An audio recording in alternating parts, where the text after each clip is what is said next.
Boa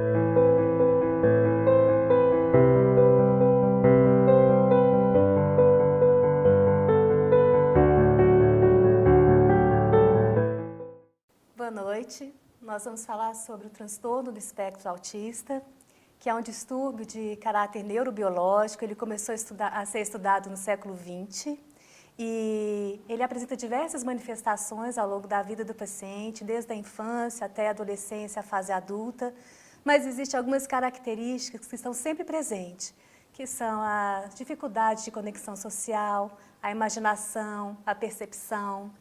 E a gente está aqui com o Gabriel e vamos falar sobre a história da psicologia clínica para começar a nossa entrevista, né, Gabriel? Bacana. Boa noite, Alessandra. Boa noite. A psicologia clínica, ela tem a sua herança do modelo médico bem antigo, né? Ela se dá através de um modelo onde vai buscar compreender e observar para depois intervir, para depois compreender, né?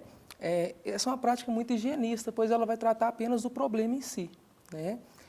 Aí, posteriormente, com Freud e a da psicanálise, psicanálise, né? isso, ele vai mudar essa questão, onde ele vai procurar trabalhar a parte da demanda do paciente, né, do cliente na clínica, ao invés do problema. Então, ele vai focar no fenômeno, na demanda do paciente e não no fenômeno. Na escuta, Na né? escuta, na demanda do paciente como um todo, no seu contexto familiar, escolar, em qualquer outro que seja. E a posição do psicólogo com relação ao autista na clínica? O que você pode falar para a gente? A atuação do psicólogo na clínica vai se dar através, né, da demanda do paciente, no problema voltado a ele, na sua situação do dia a dia, no seu contexto familiar, escolar, né, que vai mudar também de ser em ser, de paciente a paciente, vai ter sua própria demanda e a partir disso a gente vai trabalhar. No seu contexto escolar, no seu contexto familiar, no seu contexto de vida mesmo. Muito obrigada, Gabriel. Eu que agradeço. Muitos estudos têm sido feitos no âmbito da genética com relação ao autismo. Nós estamos aqui com o Pedro e ele vai falar sobre a abordagem da genética nas crianças autistas, né? O que você tem estudado sobre isso? O que você pode trazer de novo para a gente? Então, as causas desse distúrbio ainda não são muito bem compreendidas. Porém, esse comportamento tem sido relatado no lobo temporal. Esse lobo temporal é necessário para o processamento de estímulos tanto internos quanto externos. O fator ambiental estimula, sim, o desenvolvimento do autismo, porém não é algo determinante. Como, por exemplo, a exposição da mãe a agentes ambientais e também ao tabagismo e alcoolismo. Então, é hereditário? Não se sabe ainda se é algo hereditário, tem muito que ser estudado ainda. E você falou da questão do lóbulo pré-frontal esquerdo. Será que talvez meditação, música, tem algum estudo sobre essa Acho que sim, acho que essa poderia ajudar epigenia muito. com relação aos autistas? Acho que poderia ajudar muito. Muito obrigada, Pedro. Ei, boa noite. Boa noite, Simone. Eu gostaria que você falasse para a gente do autismo infantil, da sua experiência com relação aos autistas. Minha experiência, eu trabalho no colégio, onde eu trabalho com duas crianças que têm autismo. É uma menina e um menino. A menina, ela tem um pouco mais de dificuldade assim, de interagir com as outras crianças. Só que ela pega todos os exercícios que é passado, né, que é passado na sala de aula.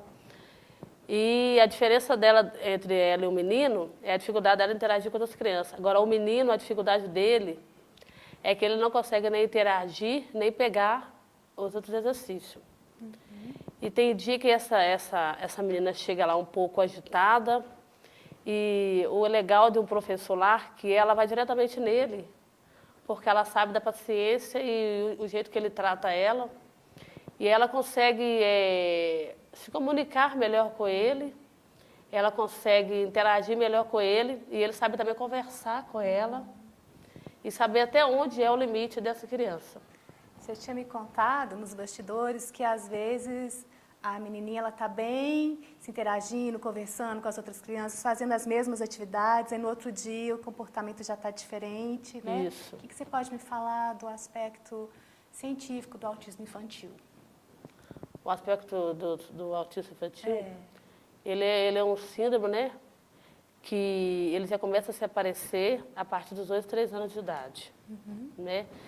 que a criança ela começa a se interagir, né, a partir dos 2, 3 anos de idade, é mais fácil ela se interagir com outras crianças.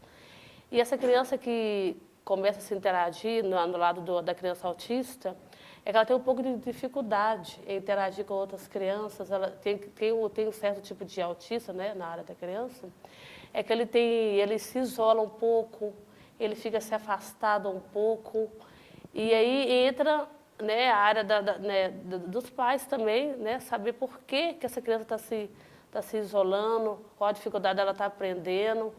Aí muitos pais vão diretamente, né, ao professor, falar qual a dificuldade, que essa criança não está conseguindo pegar sempre de exercício. Esse é o trabalho, né, diretamente com o professor. E eu diretamente também com os pais, é saber se comunicar por que seu filho, né, tem essa dificuldade de estar pegando certo tipo de exercício, está se isolando, se ficando muito calado. Aí entra o cuidado dos pais também, diretamente com a criança autista. Obrigada, Simone. Ellen, é um prazer ter você aqui com a gente. Eu sei dessa pesquisa intensa sobre o papel do psicólogo na clínica, o papel do psicólogo com os outros profissionais da saúde. E eu queria que você falasse um pouco para a gente sobre isso hoje. Boa noite, Alessandra. O psicólogo ele tem um papel muito importante, sendo ele um conhecedor do desenvolvimento humano normal. Então, ele tem uma maior facilidade em detectar as áreas que foram defasadas. Também é fundamental a orientação dele com a família e ele tem uma maior sensibilidade na hora de tratar o paciente e te dar o diagnóstico também para a família. E entender e descobrir a terapia mais fácil para aquele paciente que traga mais benefícios. Porque ele desenvolve vários papéis, tais como investigador e pesquisador numa abordagem diagnóstica, psicoterapeuta, institucional, individual, orientador da família, dentre outras.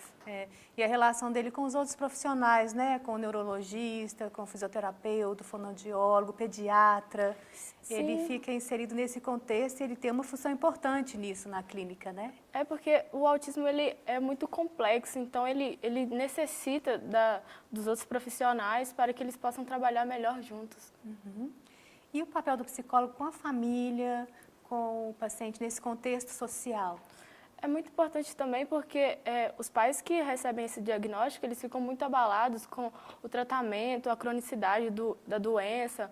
E o psicólogo ele pode estar trazendo à tona os sentimentos de angústia, frustração, tristeza que causa nos pais e trabalhar em cima disso, conversar, explicar sobre a doença. Para que eles possam ver com mais bem-estar e poder tratar da melhor forma, né?